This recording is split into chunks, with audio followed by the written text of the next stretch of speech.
Views and opinions expressed in this production are those of the individual and do not necessarily reflect the official policy or position of Shooters Nation or our sponsors. Information provided on this show is not a replacement for legal counsel or professional training. Listener and viewer discretion is advised. This is especially true on live shows.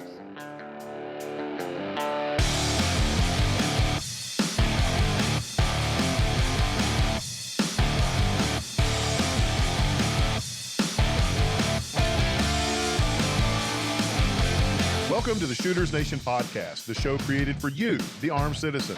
Join our hosts and subject matter experts as we talk about guns and gear, practical training and knowledge, Second Amendment issues, and the firearms culture. Be sure to join us after the show at shootersnation.com and become part of the Shooters Nation.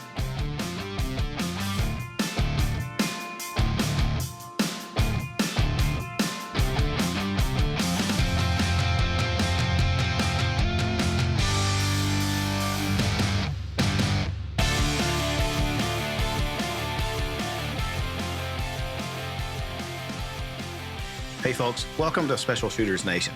The conversation you're about to listen to is part one of a live show recorded with members of the Shooters Nation community from around the country on Saturday, April 4th, 2020. We recorded in the middle of the worldwide COVID-19 coronavirus pandemic. As of this recording, C-19's impact on the country has not yet hit the spike or apex that epidemiologists, medical scientists, and world governments are predicting is soon to come. Already, though, we're seeing changes to daily life that we never thought likely. Even here in the United States, we're witnessing government offices of all levels, from state to federal, enacting restrictions on travel and public assembly that at best feel desperate and at worst feel unconstitutional. When Mark suggested that we should do a live roundtable with members of the community, it was immediately obvious that it needed to happen.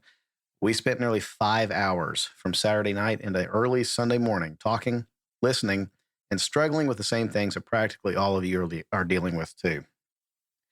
I hope that you'll enjoy this first part and that you'll download part two as well. We're releasing them back to back so that you can dive in with us. So without further ado, let's get on with the conversation. Hey folks, welcome to the Shooters Nation. Tonight is Saturday, April 4th, 2020, and we are live here with you, the members of the Shooters Nation community. Before we get started, let me do some general housekeeping. First, I want to remind you all to be sure to hop over to shootersnation.com and save that site to your favorites. It is the hub of all things Shooters Nation and is where you will find links to all of our social media and the full catalog of shows. Second, it's important to remind you of the disclaimer that appears at the beginning of every show and the fact that this is especially relevant to live shows such as this one. Views and opinions expressed in the episode will be those of the individual, do not necessarily reflect those of Shooters Nation or our sponsors. Please also remember that live shows are meant for mature audiences only, and you may hear language that you wouldn't want to use around your grandma. Also, we want to thank the good folks over at U.S. Law Shield for being a sponsor. Shooters Nation, U.S. Law Shield defends you 24/7, 365 with comprehensive self-defense legal coverage at an affordable price. Visit shootersnation.com/US Law Shield to sign up today and receive 2 free months on an annual membership. I obviously am David Yancey, and with me tonight are several people that listeners of the show know by now. First, the man, the myth, the legend, Mark Lancaster of Squared Away Customs. Mark, how's it going, dude? Good evening. Good evening. I've lost you in a sea of people. There you are. I'm here somewhere. Yeah, there you are with the tiger. How can you miss me? It's easy to miss you, but not in the sense that you meant. So that is No. That's a very provocative background. Yeah, I have to change it. It was kind of a joke in the beginning. Yeah, no, I don't know. I kind of think we need that. It has lasers and Tiger King. So yeah. Yeah, no, I'm good. Just still plugging away. Same old, same old. Well, I shouldn't say same old because it's not, but the same since the last time we spoke. So, right. Hey, continuing to. This is good though. This is like the second time we've spoken with each other in a week, and it's been a while since that's happened. Strange. So kind of rusty at this whole thing. Helping us keep an eye on the YouTube chat space is my wife and multi-time cast member, Sandy Yancey. Hi, Sandy. Hello. So, what's going on? I'm feeling really out of practice at this because it's been months since I've been behind the mic. So I'm a little rusty. Been a while since you've been in the same room as me here. Yeah. I was going to say alone, but we're not alone. Our baby is in the room with us. So if you hear baby noises, it's a baby. So there you go. Well, that's kind of like life right now. A lot of folks, working at home and spending more time around kids and things. I know for me, conferences at work could be interrupted by pets, dogs, cats, kids, delivery guys at the door, babies, whatever. So that's life. Sandy's mic seems a little hotter than everybody else's. I can tone it down. She is kind of obnoxiously loud. Say hi. I don't say that at all. Hi. Yeah. Is that better? Am I less obnoxious now? Yeah, it's all right. So I had to turn it up.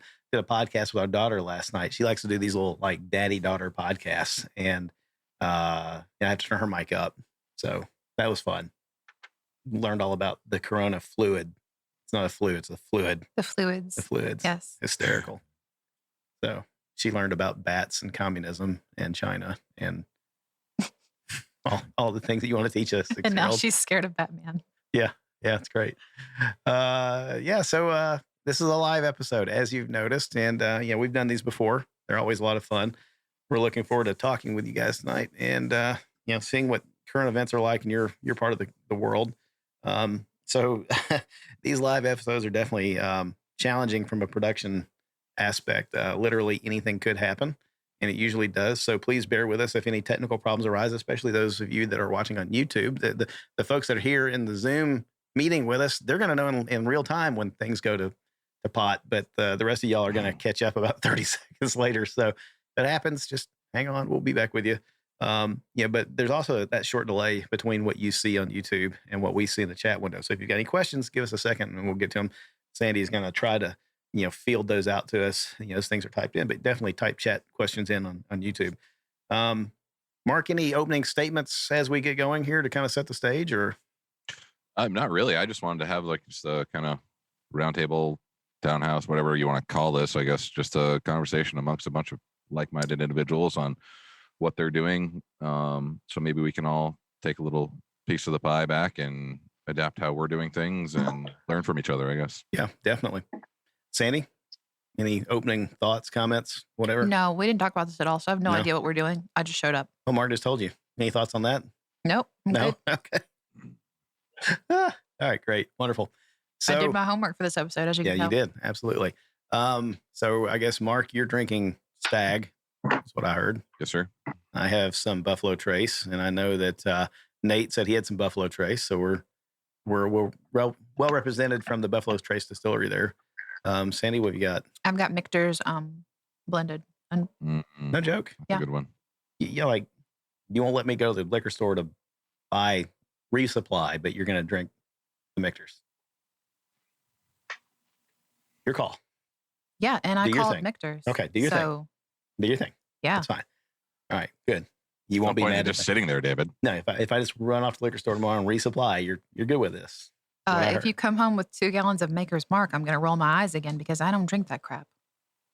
If I'm going to drink, it's going to be the good stuff. Why else did we buy it? Sandy's salty tonight. I tell you what, man. Cabin fever. It's like this is my second drink in like a year and a half now. So something like that. I get the good stuff. All right.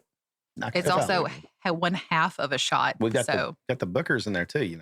Just make sure he removes it from his Excel spreadsheet inventory. Oh, yeah. I deserve that. All right. So, Mark, what are you armed with tonight?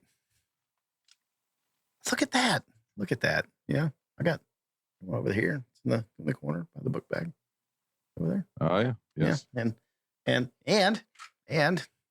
dun, dun, dun, brought the staccato P in just because it's a safe queen. Why not? Might as well do something, right? Right. I had a mail call today that is absolutely awesome, and may as well get out of the way now. Lander's weapon system makes this sling retention device. It's like a bungee cord. It's bungee cord, but it's 3D printed, and it snaps on your rail, and then these 2 set screws hold your bungee, and then it wraps around your sling. And back onto itself. That is cool. Let me tell you, it is awesome. And you just pull your sling, and it's free. Yeah. But in the meantime, it's stowed. It's not going anywhere. It's freaking fantastic. I've been doing this with Velcro straps and rubber bands for years, but this is I've got like a rubber band on the back of that one. I did order finally another Vickers tactical sling from Blue Force Gear, just because I prefer those, and I've been running the Magpul, whatever the sling is. They've got the adjustable sling. It's okay, but I like the Vickers. It's got a better adjustment thing on it. So our friend Kevin Dandy told me I needed to check out the Sentry strap, but that Landers weapon system thing looks pretty cool. Demo the. I mean, I'm going to ask you to like ruin it. Demo the pull. What happens there? Like, I want to see how quick that thing moves. Right. Well, isn't that nice? That's it. Yeah. All right. Then you just fold it back up, and this guy Yeah. wraps around the handguard and back onto itself once you have the sling all folded nice and neat. Very cool. It's great. I use bungee cords. Weighs nothing. Yeah, I Cheap. mean, I use the bungee cords like that with the little ball on the end of them, or extension cords or whatever. And I thought about that this morning. I thought, I bet that would actually work pretty well, but not like that. I was just going to wrap around the buffer tube. So that's pretty slick. Yeah, very cool. Things I need, Sandy. Things I need. Thanks, Yeah, Mark. it's super reasonable, inexpensive product. Right? And Did you hear that? It's probably once American again, made. Landers. American weapon made. systems. Yeah, I bet. Here in the United States. Spent some time with him at SHOT Show this year. Super good dude. Super happy to support his product and his company. He's got a bunch of really cool stickers that he sends with his stuff too. And Yeah. Good guy. Lots of cool products. And he does amazing slide milling and stippling and Cerakote work. So Well, go check him out. I like Landers Weapon stickers. Systems. Garrett's a good dude. I like stickers. He has been known to buy a product just for the sticker. It's happened. So very cool. So let's go through here. If you don't want your name mentioned, well, first of all, you're in bad shape because it's going to show your name on the YouTube video, but I'm going to just kind of like, you can raise your hand or something. I don't know. Right. But so we got. Yeah, damage is done, right? Yeah, that's right. We have Nate with us. We have Eric. We got Chris. We got Eddie, Dawn, and Ben. So those are the folks in the Zoom chat right now. We got a couple more That too. is not Dawn. That's Oh, not Dawn. Mark. No? Yeah. No, it's for Zoom account. Oh, okay. Yeah. I'm gonna say Well, DAWN. That's definitely not Dawn. hey, you know what? You can't assume, Sandy. It's like, She's actually standing just out of frame. right? Yeah. It's 2020, and I've learned painfully at work not to make assumptions. You learned painfully on this podcast not to make assumptions about names, but Did I win? When did that happen? Noel. I remember. Oh, Yeah. hey, yeah, Noel. that's right. Ooh. Noel. Ooh. Yeah. Yeah. Let's go back to that I've got episode. a good defense for that though. I worked with a Knoll for like 4 years, so Or you thought you worked with a Knoll. I thought so. Yeah, she may. Yeah, right. Yeah, maybe why She was why I just as didn't move nice up in as the company. Noel, Right? Yeah. So, I don't know. Could have been. All right. Well, Let's get a. We also have Elric and Mark. I don't know if you can see. They're just not Yes. broadcasting. Can you not see video. the bottom ones? no, that's all They're- right. they're Look there. at that. So we got Um, 11 people in here. We do. We got yeah. Eric, Mark, Elric. There you go, Mark. Yeah, Hey, there we go. there's Mark. We should also maybe give a shout out to regionally where we are. Yeah, go ahead. Well, I'm in New Hampshire. Yeah, yeah. Sure. Florida. Iowa, Who wants to go next? Oklahoma. Oklahoma. just- Yeah. just north of Philly. So I want to know Mark's more about. neighbor over here in Vermont. I'm sorry. Yeah, me too. I want to know more about Oklahoma. I mean, yeah, I guess you missed Mark's tribute to Oklahoma a moment ago. Yeah, I think I may have zoned out for that. Yeah, Oh, no, the Tiger King. I Yeah, saw yeah, that. yeah, right. He had the. So yeah, I'm sure that's not representative of Oklahomans in any way. I've been through Oklahoma. We've spent time. In No Oklahoma. comment. Yeah. Well, Zachary on YouTube wants to know where Jordan is. I don't know. Where is Where Jordan? is Jordan? Jordan doesn't have any excuse for this. I know, right? He really doesn't. All right. Well, so I guess, there's really not much need to set the stage for what's going on in the world these days. Because if you've been working from home, you've probably been doing exactly this. You've been staring at a screen with people's faces on it and talking to folks over the internet or talking by phone. And if you've been working from home, it's probably because you didn't have a choice. Probably because your company said, go work from home. We live in interesting times. And talking to a good friend of mine here in Tennessee the other day, and he said, when the Chinese said that, that when that was kind of like a Chinese, a statement or a benediction, if you will, may you live in interesting times. It wasn't necessarily a good thing that they were saying, right? They were kind of, interesting in a bad way. And that definitely, I think, sets kind of the platform for where we are right now. Mark, you and I talked about this the other night on the episode, and I don't know if you guys, watching and listening have had a chance to listen to the podcast that we did, episode 67, I think. That was kind of a really quick thing that we got together on Sunday night, and we recorded and then rushed it out on Sunday night to get it out to the Shooters Nation community. Never in our wildest dreams would we have thought that sitting in April of 2020, we would essentially be looking at what is, I guess, amounts to like a practical shutdown of the entire world, with the coronavirus. So, it's kind of nuts, right? And I've got mixed feelings about how the different ways that society is handling this, are playing out, and how the governments are handling it are playing out. And maybe I'll share some of that tonight, but definitely like to hear how things are going for you guys, right? How's it affecting your world? How's it affect your prepping plans? How have your prepping plans played out if you had them? All that fun stuff. So, Mark, since you and I spoke, Yeah. I know you've kind of been receiving a few things in the mail. Looks like you got some of your ham radio gear and stuff like that. So, how's that going for you? It's good. Yeah. I got a truck mounted unit I picked up secondhand from you, and a couple of handhelds.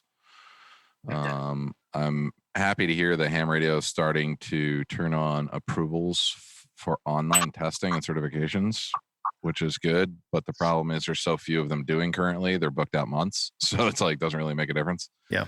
But they're trying to turn it into a standard, and it seems like they're working hard to do it, because I know now's the time that people want this form of communication to be a backup for sure.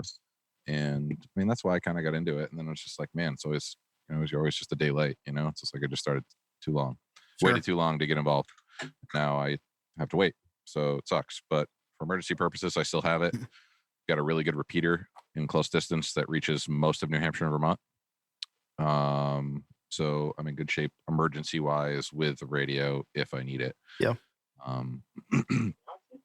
It's got a really good secondary purpose for me too, because I can go up to the cabin where we spend most of our summer and use it on the quads and the four wheelers and the side by sides and all that kind of stuff, and stay in contact with each other there too. So, yep. Yeah, that's all going good. I wish I could be certified so I could actually transmit without an emergency, but just knowing that I have the opportunity to is enough, I guess. Yeah, sure. I mean, there's a lot you can just pick up by listening and learning and hearing what I kind of told you, I think, maybe offline that, it's kind of a nerdy communication structure. The decorum that they use is not the way that people normally speak with each other, at least around here. So I don't know what it's like for you listening to the repeaters up there, but it's very formal, very polite, a little bit of Ned Flanders going on. I appreciate it most in the morning. Yeah. Because you get these old timers and they just start going back and forth, and it's just like they're talking about their trip to Lowe's and how Betty didn't like it when she saw the lady with the mask. You know what I mean? It's just like this very old fashioned ish conversation. Oh yeah. But what I found was cool this morning, he mentioned that he was tired. This guy sounded like he's probably in his 70s. He mentioned that he was tired because he was up all night on the radio on a 40 meter. Yeah. 40 meter. Yeah. On a 40 meter talking to somebody in Australia. And yeah. The shit just blows my mind, right? I don't understand how that, I can't fathom how that works. Right. But yeah, that's what he was doing. So it's amazing how little lag there is, between transmission and reception, yeah, around like less the world than a like that. second. Yeah. Less than a second to go to Australia to Vermont. It just blows my mind. Yeah. Through radio. It is really cool. Free. Yeah, I mean, I remember when I was doing communications in electrical engineering school. Radio signals, electricity travels at the speed of light, and radio signals travel slightly slower than that. And really the delay is propagation as it bounces between the Earth and the ionosphere and back down and all that fun stuff. So it's pretty neat. There's the other cool things I need to introduce you to, and I think maybe I'll pop a link to this in the show notes. By the way, Sandy, I've got your mic muted so that if you want to talk, just tell me. And so it's awesome. Now, like every wife ought to come with that. Wait, sorry. They the software defined radios are pretty cool, and ham radio works off of like really old technology, but occasionally new tech merges into the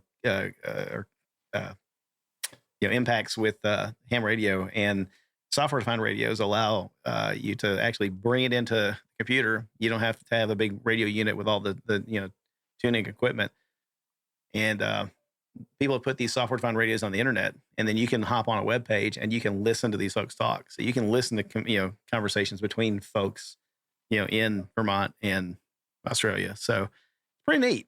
I mean, I think Sandy has told me once before that I'll unmute you in case you want to make some snarky comment there, but she's like, what the hell do these people talk about? Why do you listen to this? And like, nothing. They talk about nothing and everything all at once. And so I unmuted your mic just so you could dig on me a little bit there, and I'm disappointed. So you deserve it. That is accurate. Yeah. And I routinely ask you to turn the stupid thing off when we're riding for a long time, because I get tired of listening to Joe Bob talk about his doctor's appointments. Yeah, that's what they do.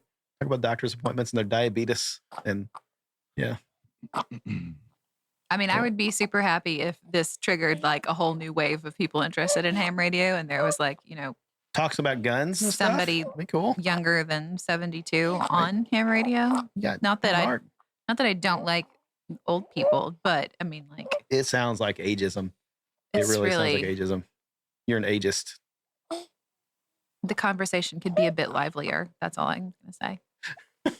Yeah, it's definitely not lively. No, it's not. I've thought about that in the mornings before driving into work, and I thought, man, it'd be great if people on here talking about guns and stuff. And I've kind of tried to prod them towards that, and you'd almost think the FCC has outlawed it. And it's like, damn it, people, you can actually talk about all sorts of stuff. You don't have to sit around and talk about making antennas out of coat hangers. So whatever. So how do you want to go around the group, David, and how do you want to? I don't know. One of us needs to pick an order and just start plugging away at who's next and wants to talk about their plan and what they're up to. And well, let's just do this. It's almost this feels a little like grade school, and I hate that. But I'm going to open up the Zoom chat too. Maybe I am. I don't know. Am I? Am I opening up the chat? Is it there somewhere? Who knows? I don't know idea what's that. There it is. Zoom group chat. So people can do that here. But I'm going to make an assumption. If you're here on the live stream with video, you kind of wanted to be talked to. So if you didn't, it's going to be really weird. But we're going to go that way. And then we got folks on YouTube that are going to, ask questions too. So let's just start. I'm going to pick somebody. Let me think. Move the mouse around, and let's go with Eric first. Eric, you said this is like your first time of doing a Zoom chat, and first time Zoom, first time FaceTiming, all that good stuff. So and first Corona, first Corona. Yeah. No, I had a couple of those already. Today, right. So, and then for the listeners that aren't on video, you need to understand that Eric, being a first timer though, he showed up right. He is here nude. And that's exactly the way you want to do a video conference. So much applause. Hair down, shaking my butt. That's right. Yeah. You don't have to stand up though. You can sit back down. Right. Yeah. So Eric, how about it, man? So what part of the country did you say you were in? Yeah, I'm just about 45 minutes north of Philadelphia in Pennsylvania. Okay. Right. 10 minutes from the border of Jersey, where things are getting a little more precarious than they are here. Yeah. Hasn't really hit my part of the county hard yet, but Philly is definitely leading the way for pretty much anything that happens in Philly leads the way for the rest of the state. So, when they did the lockdown in Philly, it was Philly, Montgomery County, and our county, which is Bucks. Moved out to Pittsburgh. They started saying the whole no arresting thing in Philly. It's slowly moving out. Now I see they're doing, handing out fines for people that are leaving their homes in Philly. I'm pretty sure that's going to come to our area soon enough. So it's interesting. I get to watch what they do there and know what's to come. That's nuts. It is. It's crazy. I've never seen anything like it, but it's something you got to be for. As far as the prepping aspect, I mean, I've always been a procrastinated prepper. wanted to do more than I usually do. This kind of jump started it about 2 months ago. Me and the wife started buying food stock here and there right after Christmas. So we have probably about a month and a half of, non-perishables build up, have emergency food rations build up. Have gone over her with plans, what to do when people come in and this and that. Our biggest thing right now is, like I mentioned in my post on the group, is just financially prepping. Yeah. If one of us loses work, it's, that'll be a huge hit. And luckily, I'm considered essential with both my jobs. I deliver home heating oil part-time, and I own my own tree company. So all the tree company around here, all the tree work is, anything that's hazardous. Like today I did 430-foot poplar trees that are getting cleared for a failed septic system. So people got to have running septic. It's somewhat of an emergency, but it's weird being out there with other people too, because it's, everybody's covering up, everybody's gloves, where I'm used to going up, shaking hands, hugging, handing tools back and forth. Everybody has their own tools now. Everybody, it's tense out there. So yeah, financially, I think is more important for us, and we've focused on that. And luckily we've been able to do pretty good at that. So if one of us goes out of work for 2 months, I think we'll be okay. And then any extra that comes in, we'll put it into food, medical supplies, things for the kids that we can break out when they're going a little stir crazy. It's something that we haven't really thought about, but she mentioned it, and picking up random things here and there, like new coloring books that we can surprise them with, or, a different video game for my kid that can just be like, hey, you've done really good today. You've stacked all the wood that I split for you. Go play a new game. And he's into Star Wars. So we have a stash pile of Legos, and that's awesome. Yeah, just trying to plug away at that when we can, but it's tough. Definitely a little late to the game on the prep, but I'm comfortable with where we're at. Yeah, that's good. So, Sandy, I know you had a thought. You had a question. Well, I was just going to ask. You said they're starting to ticket people for leaving their homes. So, do y'all have like papers that you have to carry around with you to, prove that you're out for a, approved purpose? Yeah, for work, you're supposed to have a waiver. A lot of people in the tree industry have not been denied waivers, but haven't been granted waivers. So it's been said that, few people that I work with have applied for different waivers, and the governor's gotten back to him, said, your work is considered essential right now. Don't need a waiver at this time. If things get more stringent though, we're probably going to have to sign up for waivers. And I have friends in different industries that have applied for waivers and been denied. So if they get caught working, I'm sure they'll, get in trouble or anything like that. But at the same time, I have a lot of friends that own their own businesses, and they're pushing back because they got to pay bills too. And it's, moved to curbside service, nobody in retail stores, takeout, which I'm pretty sure the whole country is doing takeout and food to order. Nobody in stores, and it seems to be working well, but at the same time, people also aren't respecting stay at home when you don't need to be going out either. So it's give and take. Man, that's awesome. First of all, I think you guys, from what I've heard, you just say that you got a good game plan together for the kids. And I know that Sandy's been trying to do that with ours. Again, the baby noises in the background, because there's actually we spared no expense. We brought in a live baby for this show. So only the best. Happy to hear it. Yeah. But she's over here gnawing down on a bottle right now. It's I think that's a cool approach to have, kind of like a reserve that you're going to slowly dole out to them. That's Sandy. Where are my Star Wars Legos? But it's kind of dumbfounding to me. I also heard you say that, they're kind of like doing the no arrest thing, right? So I guess that's where the police are not gonna, for like certain petty crimes, they're not gonna. It's anything that's nonviolent. So they gave out a list, and it was robbery from a person, robbery from a home, petty theft, any kind of burglarization from retail, anything along those lines. They'll take your name and number and then come and arrest you later, because we all know how well that'll work. Yeah.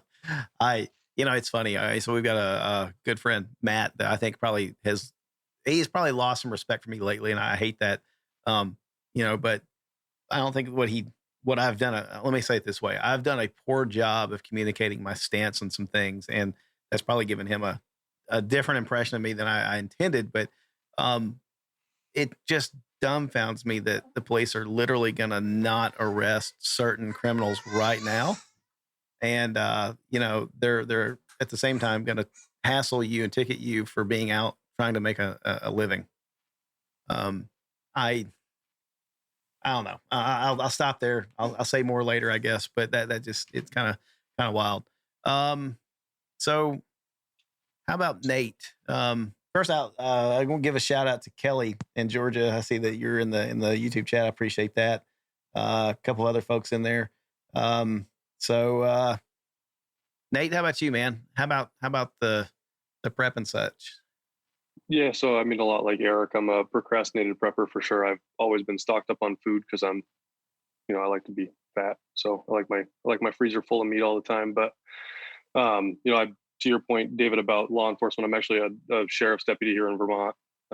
So we have halted pretty much all traffic stops. We've halted pretty much all nonviolent arrests. We're citing people on the side of the road and saying, well, we'll send you your date for court once we figure out when the courts are open back up. But as of right now, courts are closed. So man, it's pretty much a freebie for crime here in the state. Yeah. I also, my full-time work, I work as a senior lender for a large financial institution here in the state. So we've been doing a ton of COVID recovery loans and stuff for folks who are losing income. It's pretty devastating actually to see the number of our members, the people that I'm working with every day that are coming to me because they don't know how they're going to make their car payment. They don't know how they're going to pay the mortgage, put groceries on the table. These are people that are already at or below the poverty line, and they're making $12 an hour, and that's barely paying the bills. So now they're coming to me looking for some sort of relief, and we're already maxed out. Being a financial institution, we're losing income every single day. So trying to extend that courtesy to other people it's difficult right now. It's pretty scary. Yeah, that is scary. I received an email from PayPal saying they're turning off all fees. They're turning off all Squared Away Customs has like a working capital line that we've done with them for the last 6 years, and it works out really great for us. And we're able to defer that and just turn it off until this is all better. They're giving you an additional 2 weeks on any claims held against your account. I was unbelievable. Oh, and so they also process all the Squared Away Customs credit cards, and they're turning off all of the fees that we would typically have to pay on credit card purchases. Like, it was this email, like, we're doing this. I was just like, you've never been so supportive ever. Like, I was like dumb. Like, when I read the email, I was like, is this even real? Like, this can't be Is real. this a scam? Is there a part here where I'm supposed to click and fill in my password and all that stuff? I was so impressed with the way that they were handling the situation. And it's like, the good thing about us is that we're small enough that it's not really affecting us. And our biggest supplier is still in good shape. And we just ordered really huge and maybe overextended a little bit. But by doing so, even if they get shut down, we would really have the only way that Squared Away Customs would be shut down is if the mail was shut down. We would have no way to send you your product. But other than that, we're going to keep going because we've got supply that we need, and there's no reason really for us to. We're a small enough operation that we can get through this unless we're sick. I think I'm going to try really hard not to do a lot of opinionating or opining or whatever tonight, but or not maybe early on, but I think that people are so wrapped around the axle about the health specter that's looming with the COVID-19 virus, especially anybody that hasn't had it yet. There's a lot of fear of unknown. What's it going to be like? How's it going to affect me? How's it going to affect my family? Et cetera. I think people we tend to instinctively fixate on the negative, and we hear all about the deaths and things, but then that percentage is so low that I think we ought to focus on the positive. That the number of people that do survive it very easily. My father-in-law mentioned earlier. He said, like when you think about what the coronavirus is killed by, it's a WIMP. It's a pretty wussy virus. It can't survive a lot of environmental things at all. But we kind of, and I think the media really, the media is a fear driven market. And, if they can get you afraid of something and your eyes are glued to a screen, you're going to watch, and then advertising, gets played and they make money, et cetera. So it behooves them to scare the hell out of you about it. But at the same time, we're fixating on the social, political, freedoms and rights and things. And that's justified. But I think the one thing that we're really not super cognizant of right now is the financial impact, like what you guys were talking about. And I think that's the one that's for me, that's the thing that's scarier, right? Is because the health stuff, if you get sick with it and, you're reasonably healthy, a couple days later, you're in good shape, right? And they're saying that you can and don't take me as this is not medical advice, right? But they're saying that so far, it seems like once you've had it, you're kind of immune to it, almost like the chicken pox, or at least this current strain or strains that are going around. So you're probably good to go for a while. But, it remains to be seen how long the government's going to step on our freedoms and restrict certain things, because I feel like they're trying to do it right now, at least in Tennessee. It feels like we're trying to do it maybe the responsible way and slow walk towards heavier and heavier restrictions. And I think that's frustrated people because they're like, well, why didn't the governor do this sooner or whatever? And it's like, man, everything you're asking him to do is going to be a heavier hand, it's crushing down on your freedoms. But we're the long tail of this is the financial impact. How many small businesses that we'd come to count on are going to be around when this is over with, and that one, I think that's one that's going to hurt. It's going to have a giant ripple effect in our community. You're going to see a lot of people out of jobs. You're going to see a lot of people, figuring out.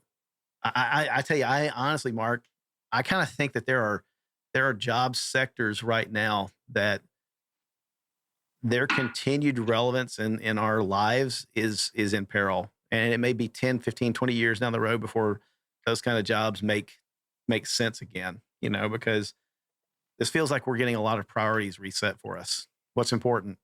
Health, food, shelter, the ability to put food on the table, things like that. What's not important? I mean, to a certain extent, entertainment, I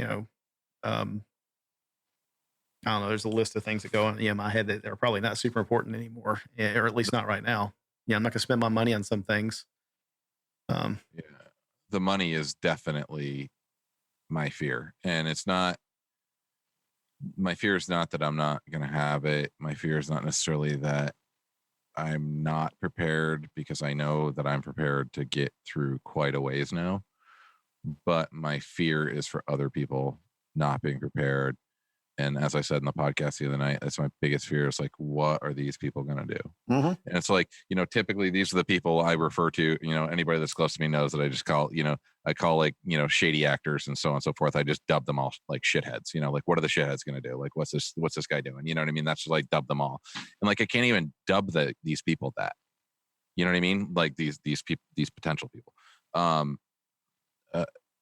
Well, a whole new group of people have been shoved into that category. Unfortunately, if you really think about, kind of like this, just maybe shady, the people that you look at and you question, what are their motives? There's a whole new group of people that didn't live there before that are now there because, they're desperate. Yeah, it's the path that I'm most worried about. I don't want to have to defend my home. I don't want to have to worry about my wife going to the grocery store. I don't want to have these concerns whatsoever. Yeah. And that's basically my biggest right now. Yeah. My parents, because they're elderly, that's a valid concern. My son, because he's young, he's 2. I'm very worried about him. These are, I have plenty of, elderly friends and so on and so forth, but I feel like the majority of them have good mindsets and are smart and are doing their best. And, but yeah, I mean, that's my biggest concern is like when people that are brushing this off or don't have the means to prepare better, what's going to happen? Because $1,200 isn't going to do it. Yeah. The stimulus check. It's good to hear the angle from Nate being a lender and B, law enforcement, right? I mean, it's a combo that you don't hear a lot of that is obviously seeing both sides of a spectrum from. Yeah, you may have some customers that are like both jobs, you know? I mean, 100%. yeah.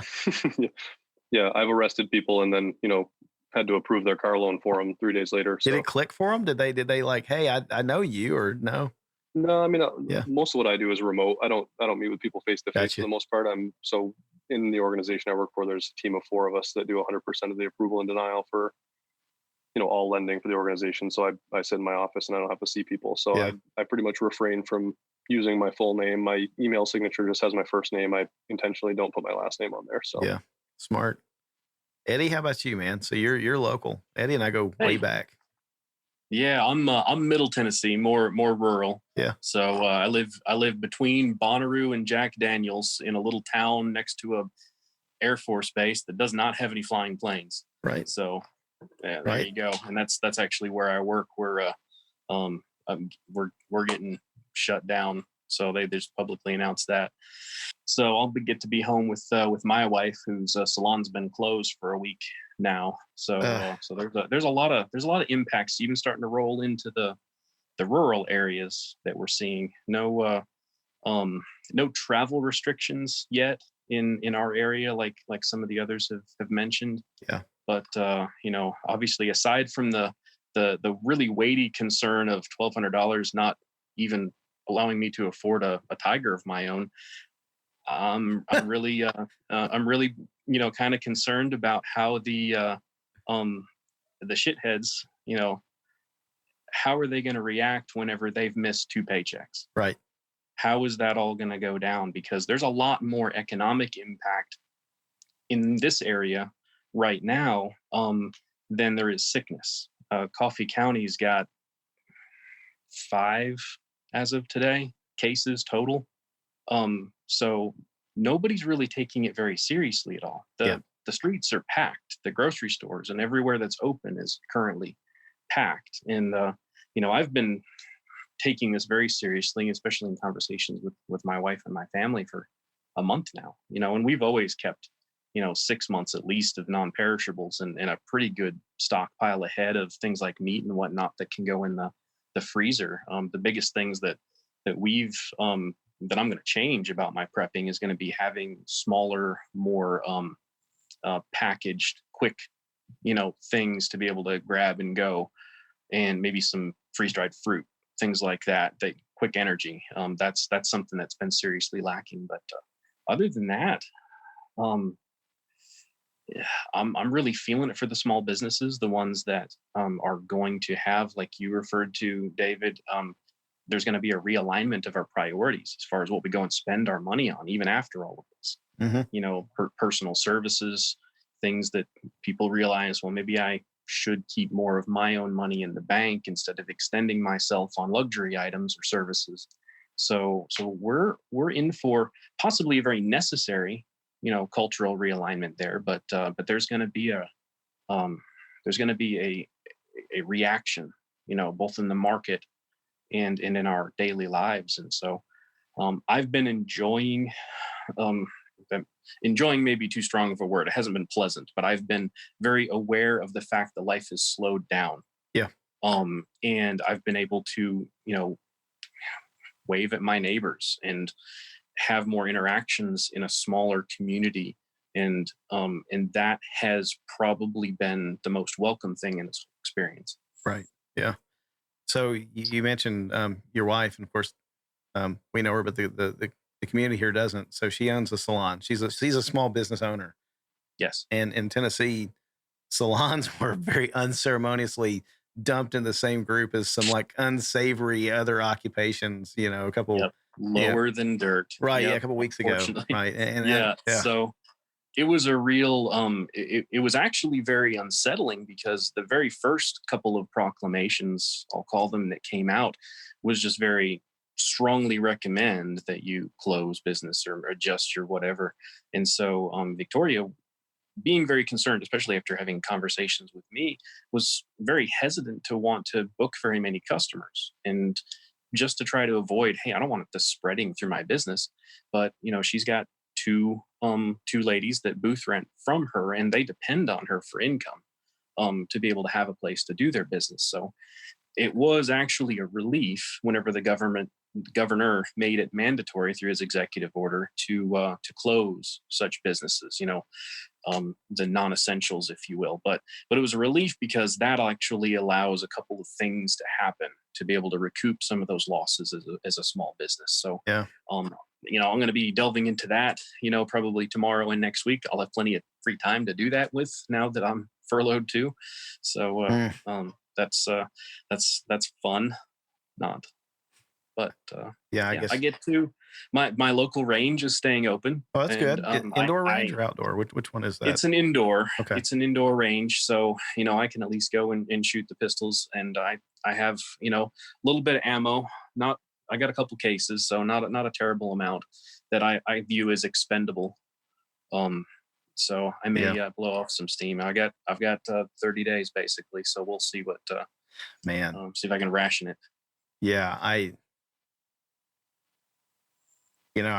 seen, I think Mark and I talked about this the other night. I've seen that some of the like tattoo artists and things like that, which I like ink. I need more ink. That'd be a great way to support the economy, Sandy. I need to, these guys are setting up GoFundMe's or some of their customers, their fans, if you will, have set up GoFundMe's for them because much like a salon, anything that requires any business that requires you to be hands-on. I'm talking like, therapeutic massage, places like that are, kind of like closed down because you're in close proximity with another person, period. And, tattoo parlors, nail parlors, barber stylists, whatever. And then they kind of got lumped in Tennessee, and also nightclubs and strip clubs. And, I'm like, wait a minute. Could you maybe just do 2 announcements, right? Have the shady stuff and then the respectable at least tier it just a little bit, Right. Yeah.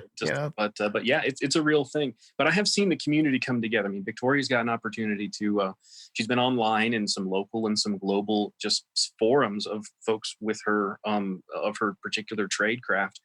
And they've all been sharing notes about what's going on in their local area. So that's been a good support. I mean, cool. This has to be, for a global pandemic to occur, much unlike the one that occurred back 102 years ago, we actually have a global network of support. People can talk to each other and share their experiences. And so, and I've seen, just between 2 of Victoria's friends, one owns a tattoo parlor and the other owns a massage parlor. They had, masks and gloves and they just donated them. As soon as they realized that couldn't work, they just took them to their nearest nurse practitioner or doctor or emergency room and said, here you go. This is what we had, even though they don't have any income.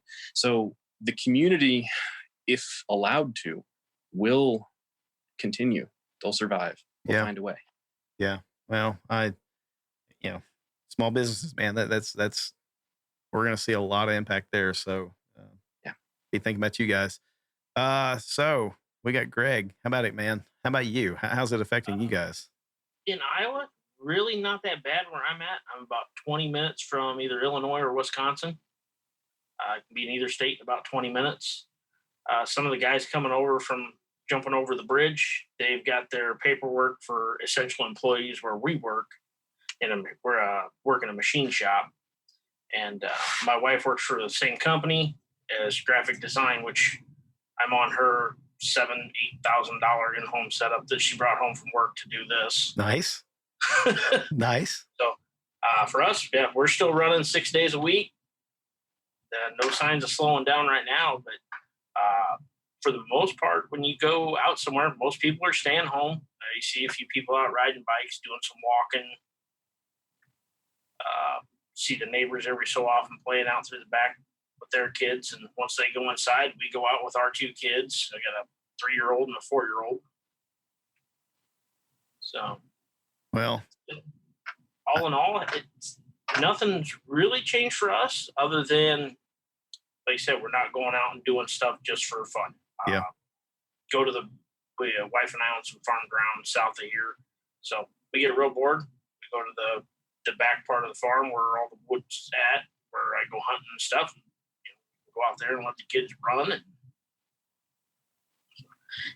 life for us really hasn't changed a whole lot. Good. I hope it stays that way. I mean, there's a very good possibility based off of what I've seen, um, at work, and also just browsing various medical um, websites, especially those that have geo information systems that are showing like projected spread maps and things like that. The more rural areas, there's gonna be a lot of America that's just not affected, or not very well, or not very much, not very well. That's a terrible thing. They're gonna be well affected by not getting much of it, I guess is the better way.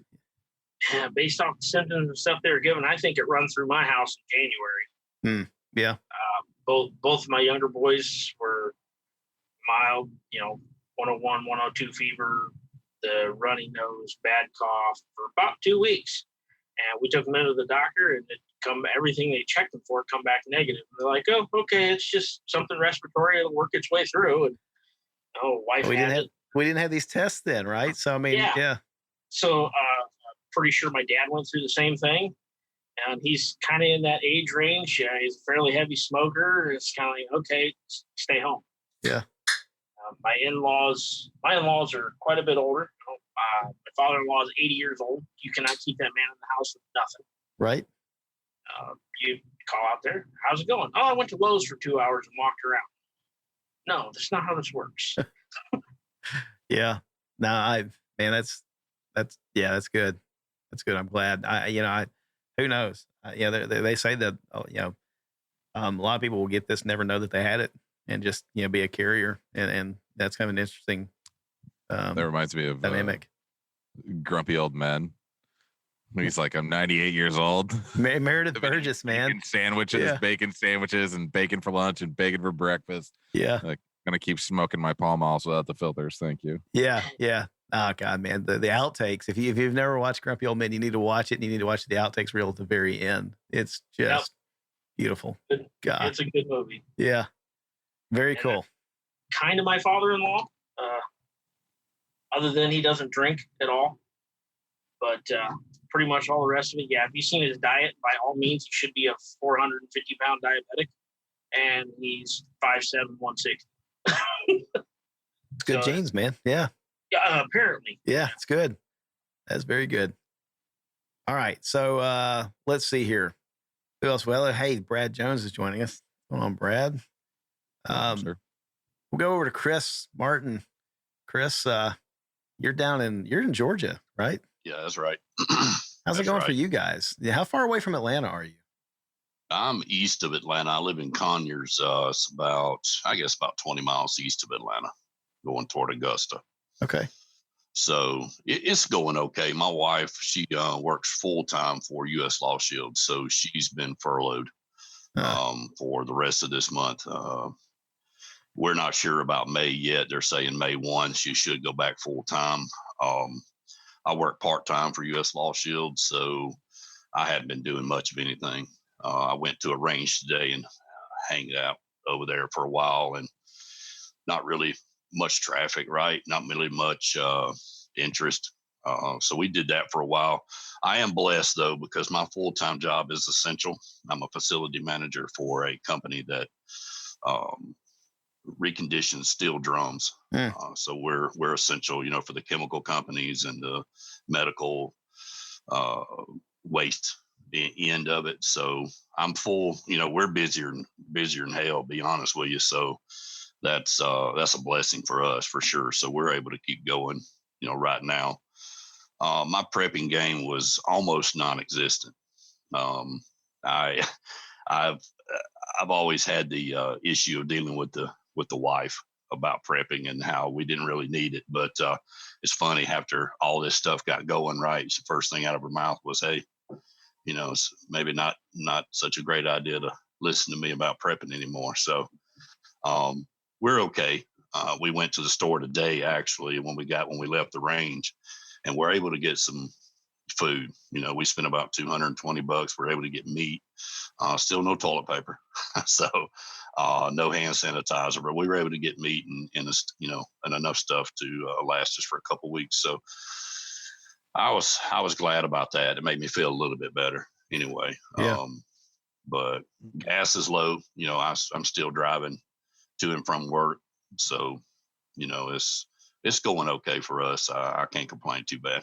You know what's kind of crazy about that is we were talking about this at work the other day that right now with the impact, the financial impact on the airline industry and the fuel industry and everything else, you can buy gas cheaper than you've been able to buy in a long time. You can buy airline tickets cheaper than they've been in any of our memory, and like I think it was probably Southwest was like you could fly to like Hawaii or something and spend $170, and the tickets are good for I don't know 6 months or so. And so if you're a betting man and you want to roll the dice, now's the time to go buy some vacation tickets, right? But oh, no doubt. yeah, it's just nuts. But then at the same time, you're kind of struggling with what do I spend money on. Sandy, do you want to talk any about just the experience that we found trying to get groceries and things like that here in a second? Or okay, well we'll do that. She's kind of bouncing the little girl around. So we've got the 2-month-old with us, and that's been man, you talk about a nail biter. Having a 2-month-old that has a few medical challenges right now of her own. I think really she's gonna be fine long term, but she needs some surgery to repair a partial cleft in her soft palate, which is like the very back of her mouth. The doctors say she breathes better than we do because she has really good airflow. But that doesn't sound like it when we're sitting there and you listen to her and sometimes it sounds like she's gasping and stuff. So, a respiratory type virus that there's not a vaccine or a cure for, kind of scary, Right. Well, my daughter is she's pregnant and gonna be, I guess she's going in for to be what's the word? Induced. Thank you. Yeah, she's gonna be induced on Monday. So wow. She's dealing with that, and my wife's upset because they won't let anybody go into the hospital. It'll be her and her husband, and that's it. So we're actually going to set up Zoom in the delivery room so we can somewhat be there, right? Very cool. But it's scary, being that you're bringing a child into the middle of this, So it's weird. Yeah. We did a Zoom wedding today. My wife's cousin got married. He's Army in U.S. Army in Germany, and he got married by Zoom, and there was no way the parents on either side were going to be allowed to fly into Germany, period.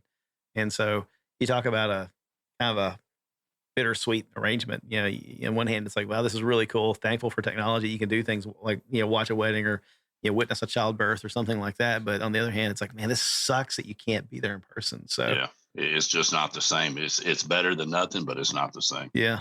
Yeah. What is that, Mark? This is the Scooby-Doo thing. Let's see who's really behind COVID. Who's really behind COVID-19? And this is maybe the best one yet. It's a Scooby-Doo meme, and he's like, let's see who's really behind COVID-19. And he lifts the ghost or the villain's mask off, and it's a Zoom logo. Yeah. That's Can good. you put that on the Facebook group? Yeah, I think that has to go. Already did. It has to go on Facebook.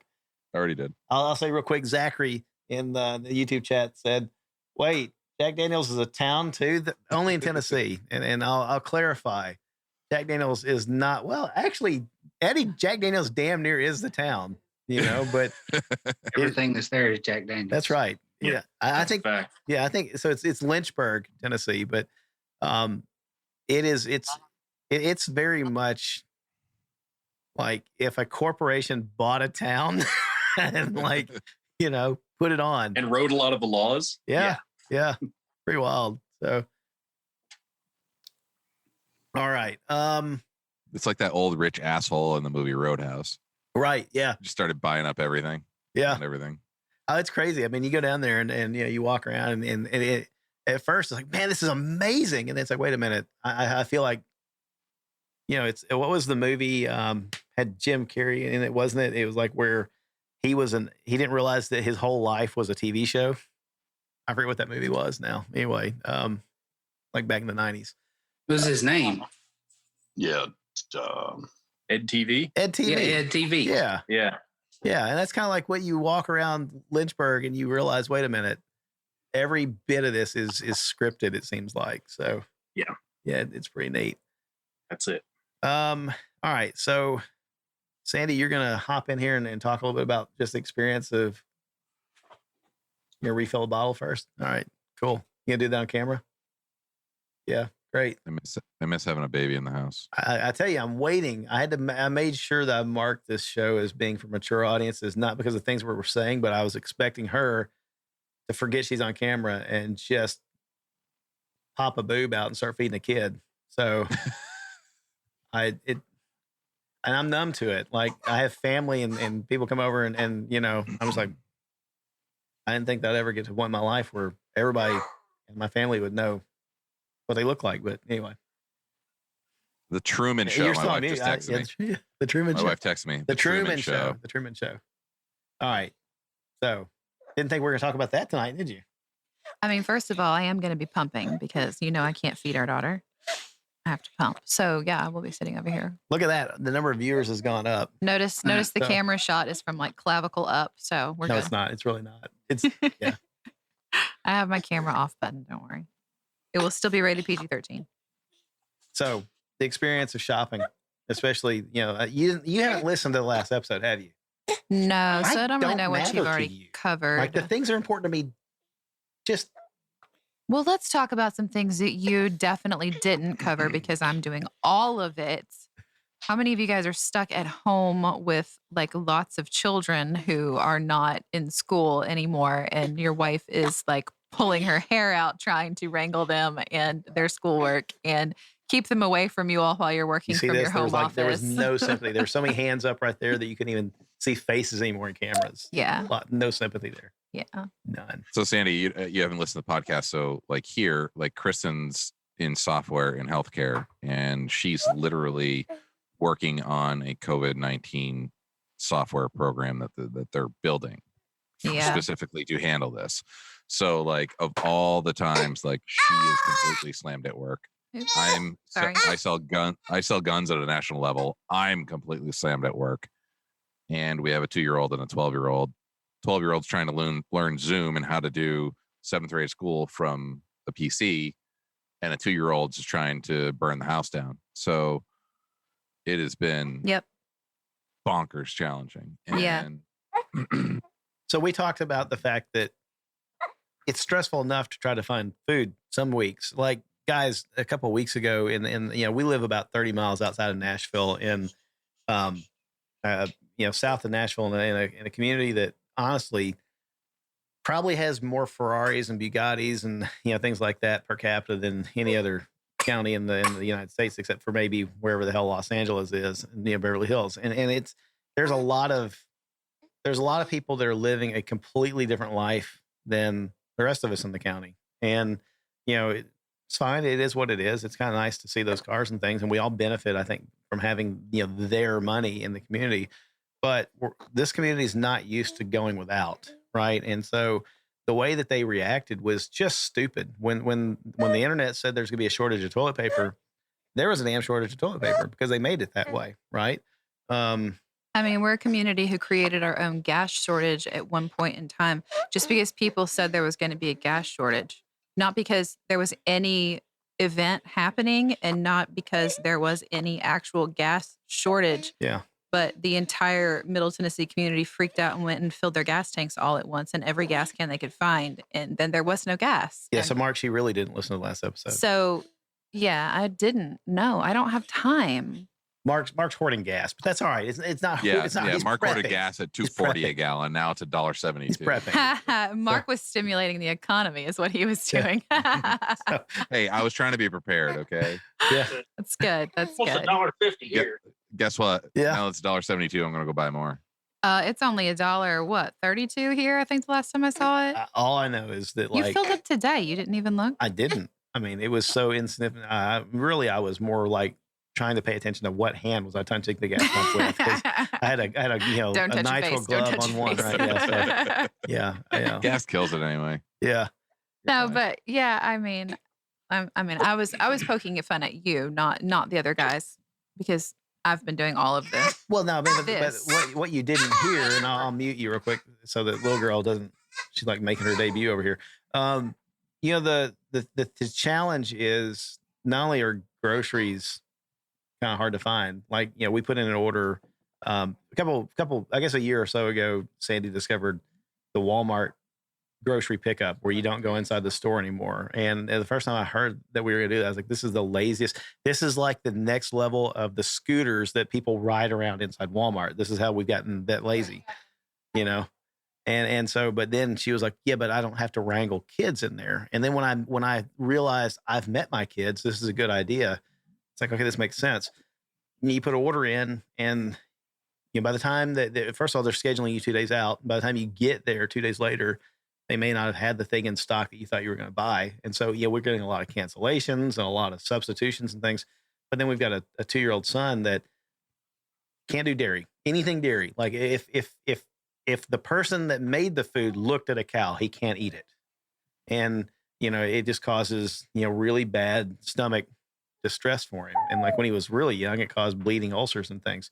So, to shop at that specific of a level in a time when you can't even get Charmin toilet paper reliably, stressful, yes or no? It's been really hard. I mean, anybody who has a toddler, they're all picky, lots of kids are picky all the way up through, middle school, high school even. But yeah, when you have a toddler, they're especially picky. They only want that one brand of chicken nuggets, Ours has the added bonus of not actually being able to eat hardly any other brands of food than the ones that he's used to. So it's very difficult to try and substitute things for him.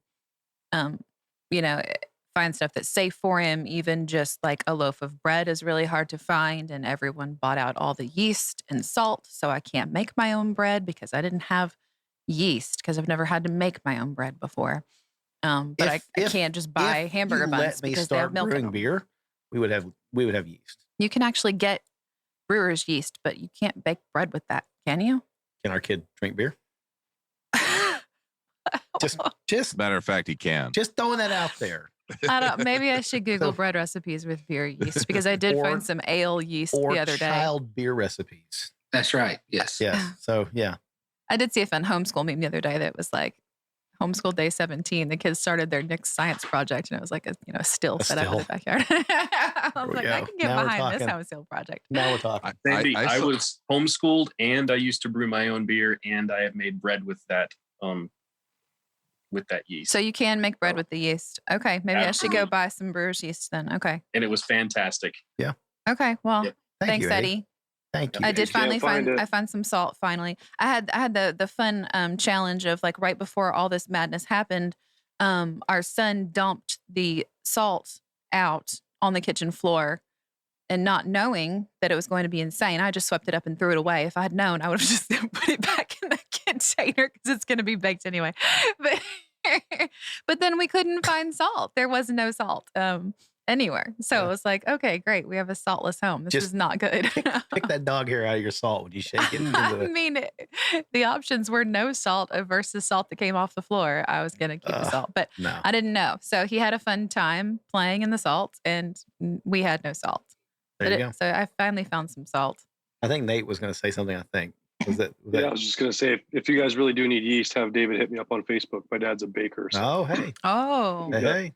He's got obnoxious amounts. The crowdsourcing. He sent me a half a pound of yeast the other day because he was worried that I wasn't going to be able to find bread. So that's awesome. I'm pretty sure a half a pound is going to be plenty to last me for the next 15 years.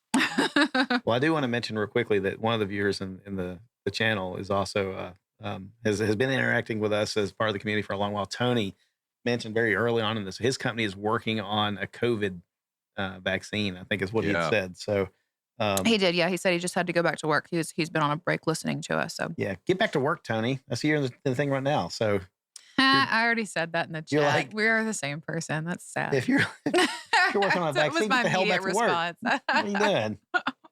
So, Kelly in chat. It's that Carol Baskin woman's fault. It is Carol. Everything is Carol Baskin's fault. So show of hands. Who here on the live stream has actually watched Tiger King? Man, Sandy. Chris, I'm with you there. I'm not desperate enough. I don't know. We might get there. I don't know. I'm not right now. We're gonna get there. No, it is like I just kept seeing it. And I was like, okay, I got to try it. Exactly. I'm like, I'm going to give this 5 minutes. And then I binged and finished it in 2 nights. Yeah, 2 nights. It sucks you in. You cannot stop once you start. It's the driving by the accident. You got to keep watching. You can't not look because it's such a shit show. I would rather binge like lots of 1980s sitcoms like we've been doing versus watch that garbage. But I got way better things to do. Yeah. Way better. Greedy. Yeah. So Brad, and this is coming from a woman who has watched Boss Baby on repeat for like the last 17 days. You've made me watch some really terrible television. So David loves that show, huh? Yeah, I'm a fan. I've had to watch some really terrible television because of you. We can actually watch Tiger King. Well, I don't know. I mean, you do what you have to keep the toddler quiet while you got a conference call going. Yeah. So up in the Northwoods where our cabin is, one of our neighbors has joined from there too. Okay, cool. Our cabin neighbors, Jeremy's in the group now. Awesome. So welcome, Jeremy. We'll chat with you here in a bit as we work through the group. Yep, be sure. And if you're on YouTube, you can do the YouTube chat, or you can drop if you're on the Zoom thing, you can always drop a Zoom chat in there if you're not on camera. So feel free to do that. Brad, how about you, man? So you, if I'm not wrong, working from home is not unusual for you, right? Working from home is not unusual for me. Usually like 2 days a week, but now being forced to is the absolute complete motivation killer. It absolutely just destroys any gumption that you have to want to do, to want to do anything. Yeah. So, I mean, it is what it is, but, and especially my job specifically, when I'm not in the office working on paperwork, my job is to go into other people's places of employment and do inspections. Well, that doesn't really work over the phone. Right. So it's been a very big learning curve in a short amount of time to, try to keep us busy and, try to figure out how we're going to keep servicing all of these clients that we have when we, can't go see what their operation is. So it's been a challenge for sure, but it will all come out of it okay. Yes. Hopefully sooner than later. Yeah. Yeah. Well, I guess from a kind of an interesting perspective, last time that I think maybe one of the last times that we had you on as a guest, we were talking about, follow up to the hurricane. Right. And yeah, so you guys over on the coast are a little bit more perhaps used to prepping for, interruption of services, interruption of commodities, things like that. Yeah. Did this really cramp your lifestyle any, or is it just not yet? Not really. I mean, when it first, when the quarantine first really started getting popular, I went to the grocery and I bought a little bit more meat than what I would have normally, but not a lot. We don't have a deep freeze. I didn't go fill it, I've still got quite a bit of venison left over from last year anyway. So, I had that in the freezer, and I made a few small adjustments, but not that big of a deal because we're so used to knowing about the hurricanes so far in advance. Yeah. It's not like a tornado. I mean, I lived in, Kentucky, and, a tornado can pop up, in a minute. Well, a hurricane, we know about weeks ahead of time. So I was like, I'll get to it. I got stuff to do. I'm gonna go mow the yard or whatever, You're like that guy that's the meme where he's mowing the yard, the tornadoes in the background. Yeah, in the background. Yeah, ain't no nader gonna stop me. Right. I mean, it just. So I mean, we made a few small adjustments, but not much, nothing major. So Mark made a very good observation on the last episode. I was talking about the comparison of tornadoes and things like that. Nashville, man, we got like a 1-2 punch to the gut, with this, because we went through the tornado that ripped through, did about 60, 70 miles worth of damage, and just eviscerated parts of Nashville and surrounding counties. Like some of those counties, some of those communities probably hadn't even, frankly, finished burying their dead, and that sounds like a very cold way of saying it. Before the COVID virus came in on out of left field and started really wrecking everybody's plans. But with a tornado, if it hits a community, it's Mark used the word acute. It's acute damage. It's very, it's Right. in a It's small over and area, done. right? It's over and done, and it doesn't take out the whole state, or at least so far, we haven't had one like that. Yeah. But this has been completely different. It's been kind of nuts. Well, it's weird too. The South Carolina is one of, I think, 7 states now that don't have a stay-at-home order. Really? And Lowe's and Home Depot and Walmart parking lot are full. Well, we can't go in the bank. We can't go to church. Right. We can't sit down in a restaurant. But literally, there can be 2,000 people in Walmart or Lowe's, and it's no big deal. They've closed our boat ramps. They've closed our lakes and rivers. They closed the beaches here, near close to Myrtle Beach, and they sent all the tourists home, which I can somewhat understand. But I mean, they closed public access to the beach. So even though I live, 6 minutes from the beach, I can't go. The boat ramp thing kind of surprises me. It's like, what's the problem with 4 people from there? Like, if I had a boat, that'd be one thing we'd be doing right now. We'd be out on our local lake, riding around our boat, because it's something we can do. Nobody's going to walk up to us. Right. The problem was, and we have a couple of large lakes here in South Carolina, Lake Hartwell and Lake Murray. The 2 that they found to be the problem is DNR, they were out on the lake as they were during, every day. And there was just massive congregations of people because, hey, I'm off work. I got a boat. Let's go to the lake. Right. So, they were not following the social distancing recommendations at all. And even one of the DNR guys said it was bigger than the 4th of July. Which if you know anything about the 4th of July, if you have a boat in South Carolina, boom, that's where you are. You're on the lake with 500,000 other people, and they just said it was just too much to overcome and too much to handle. So they had to do something. The downside of that is me here close to the ocean, I can't go fishing in the ocean. I can't even get to a river. We don't have a big lake here, but I can't even get on the river. So it definitely sucks. I have a lot of friends in North Carolina, and they did the same thing.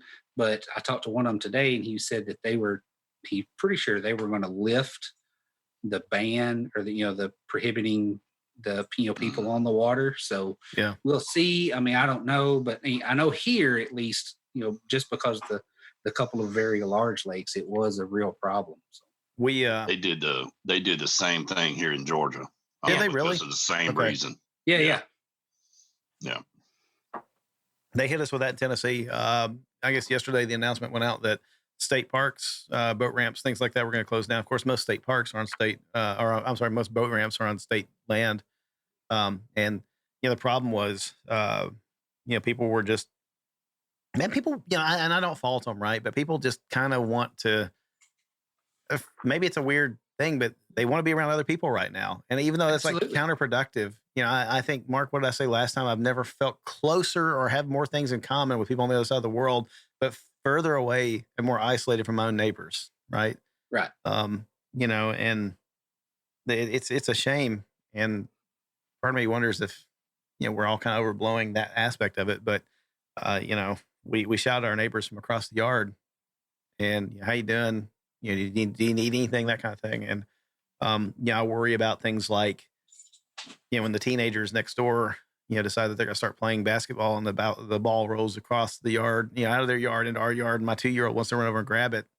Yeah. I immediately think about things I hadn't thought about before, like, okay, so that ball was in your hand. Where have you been? Who have you been around? Et cetera, et cetera. And now is my 2-year-old going to get it? Because he doesn't know the difference. He's going to grab that ball and he's going to take it to you. Then he's going to stick his hands in his mouth later. So, and man, if a person wanted to, use precious tinfoil for something other than cooking and wrap it around their head right now, it'd be real easy to make a hat and say, hey, this is maybe a social experiment to see how easily we're controlled.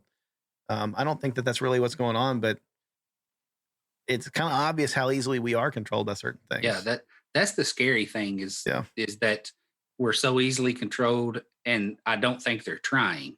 No. How, what's going to happen when they start trying? I bet people are watching, though, right? That's the thing that bothers me is what's going to happen when they start trying. Yeah.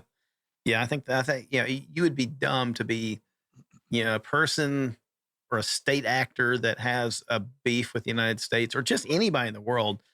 You'd be dumb not to be taking notes right now, because it's very obvious how easily fear can shut down entire societies and ruin economies. I read an article earlier, guys, that and I shared it down on my personal Facebook thing. I'll share it in the Shooters community, Shooters Nation community as well. You got to read this one with an open mind. It was written by a journalist in Israel, and some of her views didn't align with mine, and I had to just accept that. But she was talking about the fact that she made a very good point.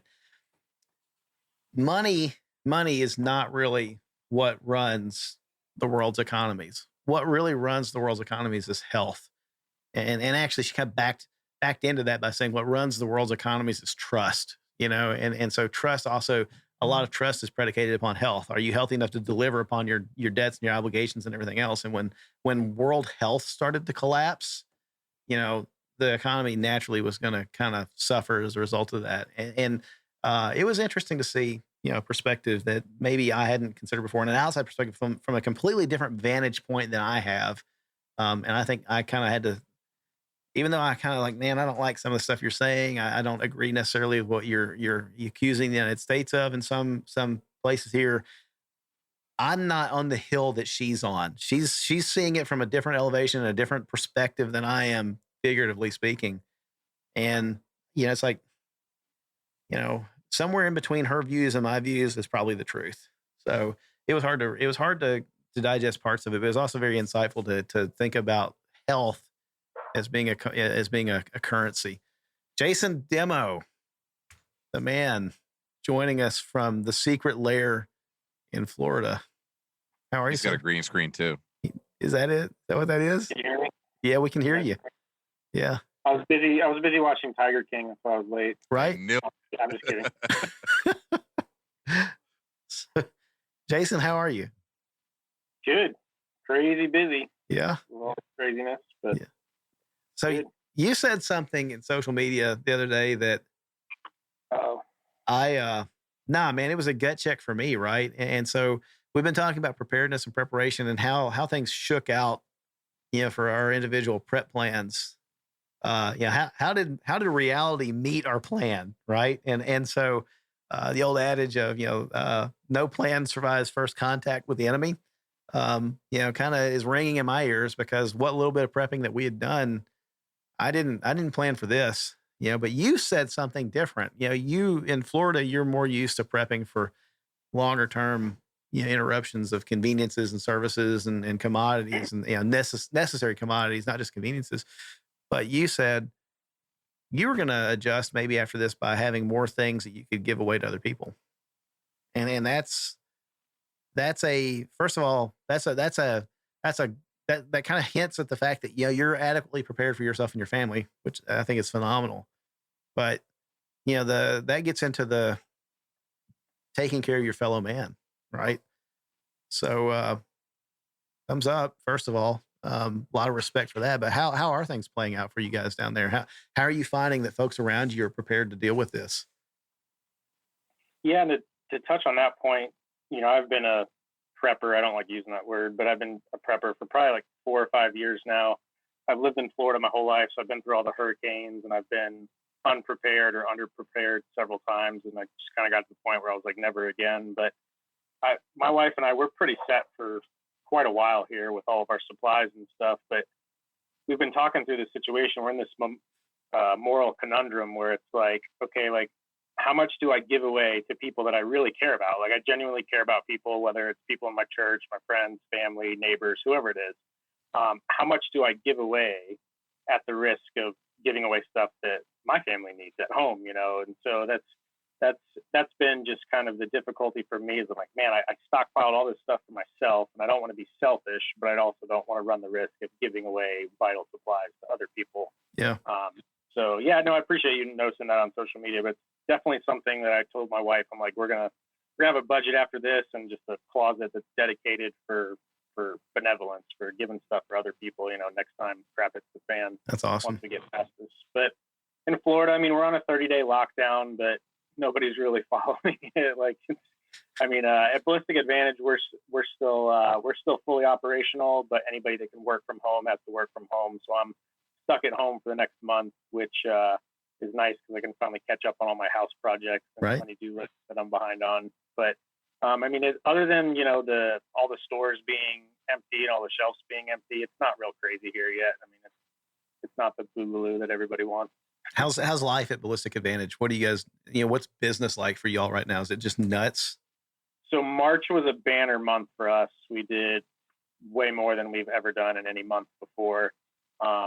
It's been just out of control. We're not running any sales. We're not running any discounts. It's just people are panic buying left and right. It's just kind of crazy. So I'm thankful to be in the position to have job security, but I have a lot of friends that have lost their jobs or are furloughed. I'm down here in Orlando, so I have friends that work for Disney and the theme parks and stuff, and just feel bad for everybody. So just trying to help, whoever we can, because thankfully we're blessed right now with the position we're in, at least. Yeah. Yeah, Ballistic Advantage is crazy. Yeah, I've got my little AR stick over here. Drag this one in. That's a good old Ballistic Advantage barrel. That one. Make sure she's clear. Nice. So yeah, that one's a lot of fun. This will get us kicked off YouTube, Mark. Me and you showing guns around all over the place. I think they've got a thing against that. I don't know, but I picked this up from the from the folks at Cloud Defensive last week, I guess it was, and of course they're Browning high power, Greg. What? 1911. Oh, okay, I'm sorry. Wow. I missed in the little thumbnail. I thought I saw high power. I was like, "Good for you." Look at that! Oh, it is. Yeah, that's a 5-inch at least. 5-inch military. That's my ADC. Yeah, that's a. I got 12-inch. That thing's huge. Yeah. So, yeah. You made the holster for it, Mark.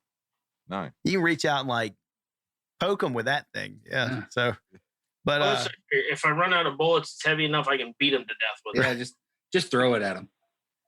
But the thing is, even the guys up in Indiana at Cloud Defensive, they're busy and they're cranking stuff out as quick as they can get it out the door. And it's funny, you see it go out of stock, in stock, out of stock, in stock. Is that kind of what you guys are dealing with at Ballistic Advantage, or is it just you're trying hard to keep everything in, or how cyclical is it for you guys right now? Yeah, so we're already kind of prepping for the election and ramping up production. Just smart. It's election year, it's crazy. But we actually just moved to a new facility, much larger than the facility we were in before. So it's really helped us grow production. So we were sitting pretty good on inventory, but yeah, it's hard to catch up. For those of you who don't know, I'm the marketing director at Ballistic Advantage. But last week I brought the entire marketing team in, and we helped assembly for an entire day. So wow. Not our skill set, not our job at all, but we just have so many orders.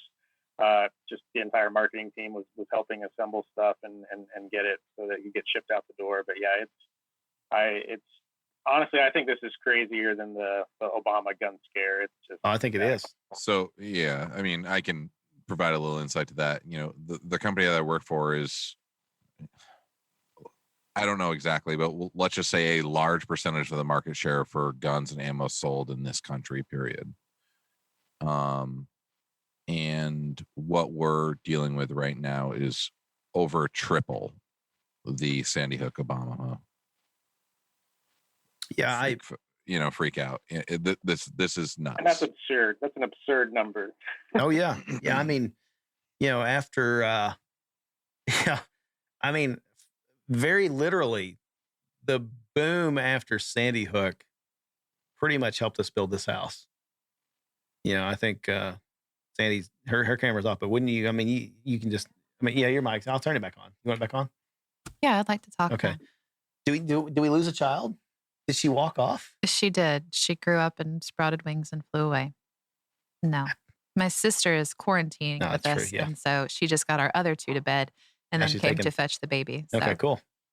Yeah, we have in-house babysitter at the moment when she's not working. Right. So, you remember the 2012 years, 2012, 2013, 2014 even. Yes. It was nuts. Yeah.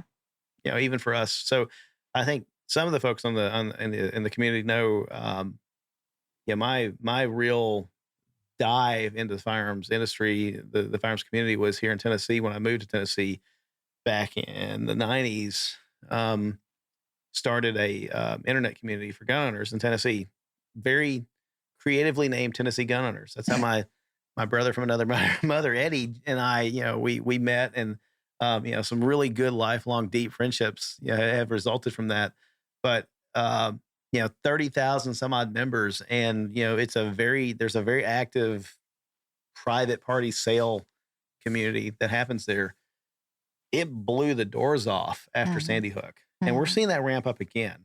Like this past week, I did some upgrades to the web server and all that other stuff to kind of get ready for the, not only do we have that going on, but it is an election year and stuff. So, are you seeing that many people sell? Or are you just seeing a lot of people looking for stuff? Well, you are it's interesting. We're seeing sell. We're seeing sales. There's a lot of new people coming back on. There's a lot of new people signing up we've never seen before. They're looking to buy, because the gun stores, they're kind of picked clean right now, right? You're finding a lot of older members that had maybe fallen by the wayside coming back in to sell or just check and see what's going on. How's it going? Right. Which is good to see some old familiar faces popping back in. It's the tempo's picking up. We have noticed a few people take things that they had for sale off listing and say, hanging on to it. Yeah. I think you probably are going to see a surge both ways. A lot of people holding on to stuff that normally they would, just sell routinely. And then a lot of people trying to sell things that they have for cash in their pockets because there's a lot of people hurting right now. Well, I look at our local arms list, the New Hampshire arms list, on a daily basis just to see if there's anything out there that I can't live without, or if there's a really good deal and I could turn it quickly, or so on and so forth. You know what I mean? Something I can make a little money on, that type of thing. And knowing that I look at it every day, 3 weeks ago, I was looking at things that were posted for X amount of dollars, and they peeled them off for 3 weeks, and now they repost them this week for $100 more, higher price. And, they're looking to make more money. They're like, oh, well, if I can hang on to this for a couple more weeks and relist it, I'll make some more money. I love capitalism. And this is where some people get really angry at me because it's like, well, you support capitalism. This is capitalism. It's a free market. Don't control it. But I also hate profiteering, right? And I think there's a fine line. Like if you gradually increase and it's consistent with market demand, then that's fine. If you suddenly list and you're sky high because you're just trying to cash in, that's a little different. It feels a little slimy to me. And I'm kind of like, our approach has been hands off. We don't, we may make some smart ass comments about it, and I may point out like links to things where places where you can buy that same thing for hundreds of dollars cheaper, But I'm not going to tell those people that they can't list it. I'm not going to tell them to drive their price down or anything like that. And I also don't post those links in their thread because I think that's kind of terrible. But we've had one member show back up recently that like hadn't been on for years, and it was when the ammo drought started recently, and he's listing ammo at like 3 times markup, and people were buying it. Yeah. And I'm like, man, first of all, you're hurting if you need it that badly. Second, and his position was, if they can afford it, it's theirs. It's not a necessity. Right. It's a luxury item, and I don't know that I 100% agree with the idea that a means of self-defense or a means of hunting or whatever else is a considering luxury. all of the gun industry and gun stores and everything have been allowed to stay open in all these states that are only allowing essential businesses, kind of leans towards the point that it's an essential, not a right. Yeah. So we are seeing some gouging. So I'm curious, like show of hands, anybody in the video chat with us, have you been to your local gun shop lately? First question. Yeah. Yes. And so is your local gun shop, are they hurting in terms of inventory? Yes. Yeah. Absolutely. And updating Facebook posts daily when they get new ammo or a new firearm in. Yeah. Wow. I walked into my local gun shop just 3 days ago, and they normally have, hundreds of guns in their inventory. They had 3 Glocks, and 2 ARs up on the wall and a couple of bolt guns. And it was like, whoa, is this even still a gun store? Are you allowed to be open with this little of an inventory? But yeah, they've been all hit hard. Here in Iowa, it hasn't been bad. The racks still seem full. Ammo's a little short depending on what you're running. Of course, 9mm and 5.56 is a little tough to find, but pretty much everything else still there. 22 ammo still sitting there. Brick That's by interesting. Brick by brick. Yeah. Everything. I'm not having any trouble finding anything for my 45. Wife's carry gun. Ammo's readily available. Yeah. I haven't seen the need to run out, looking for anything else. A few of my buddies that I work with have some oddball caliber stuff. They've been fine. A couple of them really were never into the whole stockpiling. There's a guy that says, "Oh, if I got." Yeah, we had Ian in the YouTube chat said that craziest difference that he's noticed between 2012 and now was that back then you couldn't find 22 at all, and now where he's at 9mm is gone and 22 is pretty available. I can't find 22. I mean, I tried to order some of that. Now I haven't been out. I'll say that. I'm not going out in the stores. Yeah, about to say we haven't really been out in stores either. So, but like you've seen enough pictures posted of Academy locally here that yeah, they're pretty wiped out. They're from what it gone. looks like, unless it's the same, or people could be a-holes and they're like posting the same picture of empty shells just so that we don't go out there and like look, because they're like, yeah, it's actually really full. Yeah, 36 grain Arms Corps hollow points are it's a local Tyson's here in Iowa. It's it's full. The end caps are full. $20 a brick all day long. I tried to order some 22 from Academy Sports the other day. Is the bucket of bullets, whatever many there are, and I saw it. I thought I'm going to order one, because my thinking was if things get bad enough that I have to shoot the chicken of the trees, squirrels, and feed my family. Remind me, we got to get some squirrel recipes. You're gonna like squirrels. Greasy. Tough. But anyway, meat eater cookbook. Who offered me the yeast? I think I'm going to be eating a lot of bread. I'm suddenly going vegetarian. Nate. Squirrel sandwiches. But I'm not going to shoot that with a 5.56. Because there's not going to be squirrel left, really. So I'm going to get a little bit more 22, and I ordered it. And like 3 days later, they canceled my order and said, so sorry, can't begin to fill this order for you, even though we thought we could have, 3 days ago.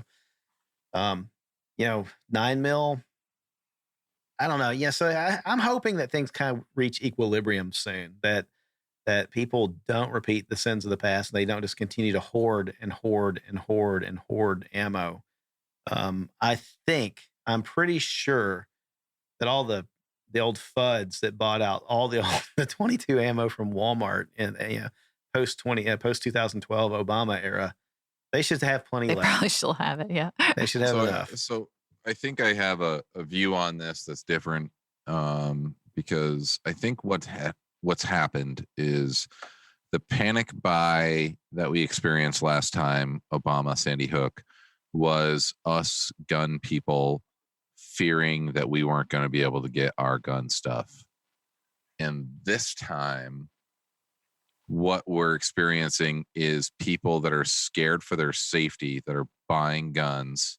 They're buying 9mm guns, and they're buying 40 Smith & Wesson bullets because they don't know which way is the right direction, and they're completely confused, right?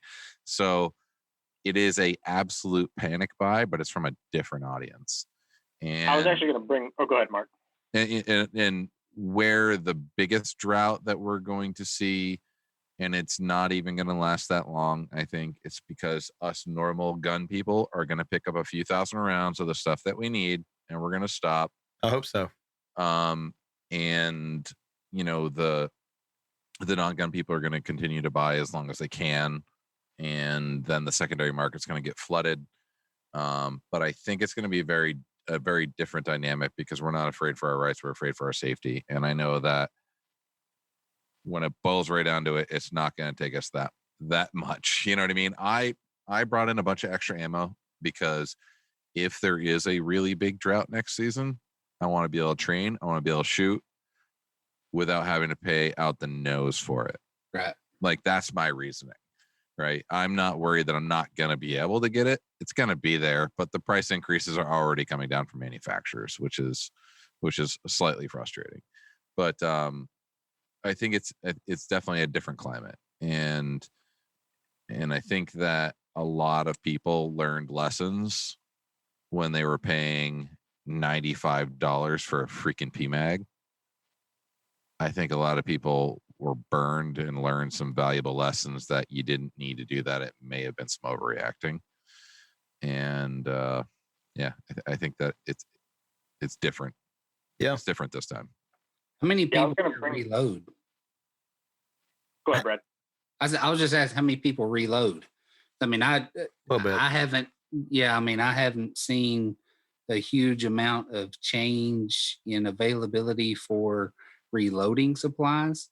And I mean, I'm actually sitting at my bench now, and I mean, I've got enough material to make, probably 3,500 rounds of everything that I shoot normally. So, and that's part of the reason I haven't been just, super gung ho about getting in the shops or ordering anything. I stopped in one last week that I hadn't been in, and I picked up some buckshot just because always good to have a little extra buckshot around, but I don't reload shotgun shells. Right. So, I picked up some of that. So there's my point exactly. It's like, you're not going to get a big reload drought this time because the first time gun buyer's not reloading. Right. Yeah, that's true. Yeah. Jason, what were you going to say? No, I was going to bring up what Mark said. This time is very different than 2012 with Sandy Hook and Obama and all that. Like, I remember back when that happened, I didn't have a single friend or family member call me for advice, what should be my first gun, because it was the gun community, the firearms community, that was panic buying. This time, I've had so many friends and family and people that have never had a gun reach out to me. What should I get? What should I get now? It's all these new first-time buyers. So that's why it's so much, bigger and so much more this time around, because it was just the gun community the first time. This time, it's everybody. You've got these people that are just like, man, I need to protect my family, and I have no idea how to do it. And like Mark said, you're getting people that are, buying a shotgun and then buying 5.56 to put in it because they just don't know. Yeah. Yeah. Mark, you mentioned during the last episode that, you heard from a gun shop where a lady came in to buy bullets, to buy the cheapest bullets she could find. She actually bought the projectiles, not complete rounds. Actual bullets, not rounds. Yep. Yeah, I mean, and they were trying to explain it. She's like, "No, my husband told me," all arrogant. My husband told me he needed bullets for 9mm. Well, there's a man that's about to learn how to reload. So, yeah, you may have some feed issues. Yeah, the FPS of these alone is going to be pretty slow. You're not going to like it. Yeah. So you have to throw them at them. Let me ask a final question as we kind of narrow in on the end of the second hour here, which is kind of crazy. Time has flown by, but I think what I'm wondering is, Jason, we may have heard some of this from you, but feel free to add to if you'd like. How has what you've encountered now in this crisis, this and hopefully it blows over pretty quickly, but how has it affected your prep plans moving forward, right? Like if you were going to say like the top one or two things that you want to change when, life kind of goes back to normal and you can pick up things a little bit more easily at the store, regardless of what that thing is, whether it's food, bullets, guns, whatever. What is it that maybe stands out in your mind that this is the one thing I think I'm going to focus on first or second, the top two? All right. That concludes part one of this 2-part episode.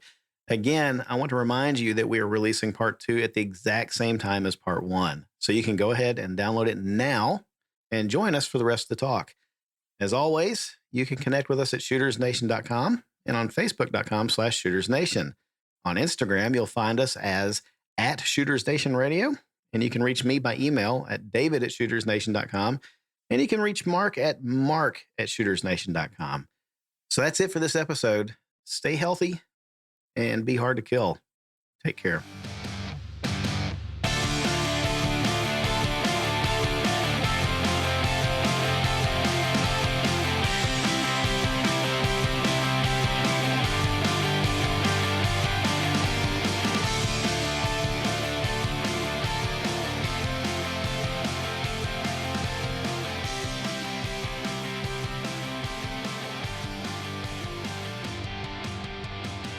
preceding segment was a production of the Shooters Nation podcast. Visit us online at shootersnation.com.